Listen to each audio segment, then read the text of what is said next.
I'm sure no one here is going to try and argue that literature is of no value or benefit to our minds. We all know that it's one of the most important things to be able to read, and that literature allows us to have a deeper understanding of the world today. But why then is literature not as popular nowadays?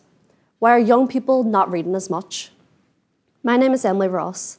I'm a sixth form student at St. Cecilia's College, and this morning I want to talk about the importance of literature. Research was done in February 2021 that 41% of people in the UK spend less than 1 hour a week reading or listening to books. That's not very much, is it? For me, reading literature widened my vocabulary and improved my ability to structure arguments. It made school a lot easier to succeed in, and it made me into a deeper thinker. But I did not always love reading. It didn't come natural to me. I was even afraid of it at some points. But it did take years to get into reading, but I was able to improve on the skills I genuinely thought I didn't have. In primary school, I hated reading. I struggled to understand the words, and I got very confused when I was unable to process what I was reading, which was very frustrating. Little help was offered in primary school, and when I entered secondary school, I was intimidated by novels and booklets that are more than 2 pages. And my spelling was awful, and I just lacked concentration. But over time, my mum saw my struggles, and she had loved studying English in school. And eventually she got me to read short soap opera articles, and I just read them back to her. Now, at first, it did not work. I would get so frustrated and I had no confidence. But over time, the articles I was reading got longer, and I was reading as if no one was watching. Eventually, she bought me the Kevin and Sadie book collection, and I read the first 2 books in 3 days, and that cemented my love for reading. By year 9, I was reading books for my own age group, and in year 11, I was reading poetry by Seamus Heaney and Oscar Wilde. I would sit with my English teacher and chatting about the books I'd read, and she would tell me different facts and gossip about the authors. This developed my passion because I was bouncing ideas off of someone who promoted them, because we shared the same love and passion for books. Literacy classes with the same teacher were also incredibly beneficial. It was a lesson where I could find new books from all different genres and work my way up the reading levels. I began to set targets, giving me the motivation to persist on improving my reading skills. My spelling and vocabulary improved almost as dramatically as the soap operas I was once reading. I was also able to concentrate for longer in class, and my English and essay-based subject grades rose to B's and A's. And that feeling of intimidation had just completely left. Now, the only downside about having a love for books is that you do develop the expensive habit of buying too many books. Like, you'll buy 5 books and then only read 3, and then say you're going to read the other 2, but you won't. And the new Warstones will actually be leaving a dent in my debit card. I really do mean it. Over lockdown, my appetite for novels increased once again, and I fell absolutely in love with authors like Sally Rooney, Virginia Woolf, and Sylvia Plath. Instead of being glued to my phone or trying to get abs in 10 days, I was widening my horizons, harnessing my imagination while frying my brain with a phone screen. My screen time during the first few weeks of lockdown were longer than most school days. That was until literature completely took over. There are a range of ideas and thoughts as to why reading is not popular amongst young people. The most common reason is technology. The invention of iPads, phones, and social media have engulfed the valuable time of young people. A study from April in 2021 stated that in the UK, children between the age of 5 and 16 spend a total of 6.3 hours of screen time per day. I mean, who needs to read feminist literature when you can watch a simplified video in 5 minutes or listen to someone rant on TikTok? Some teenagers just find books too intimidating, and it takes too much time and concentration. We tend to highlight the negatives before embracing the positives of literature. While young people are losing their spirit to technology, reading can spark creativity and imagination, which ignites that fire within them. Thankfully, there was a surge in reading during lockdown 2020. It allowed people to take up new hobbies, and one was reading. We got bored of our phones and decided to open a book and read the words. We had vast amount of free time, and reading literature for many felt like a way to pass that time without wasting it and learning on their own terms.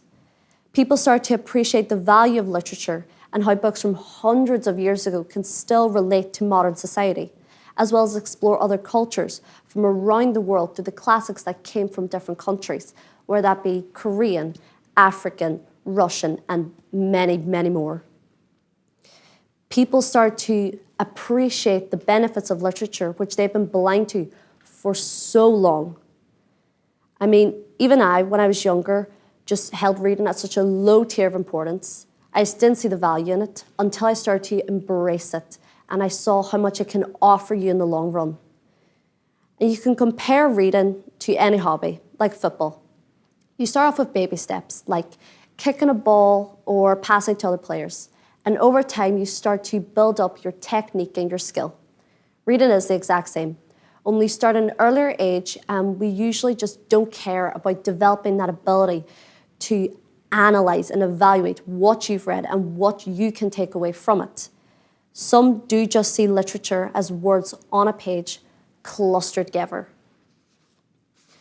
I've always been drawn towards the classics, whether it be modern ones or the 1800 Gothic classics. Books are a photograph of a period of time, being able to see into a completely separate way of life, the social structure and the way that they lived. But while books show a period of time, they can also be timeless.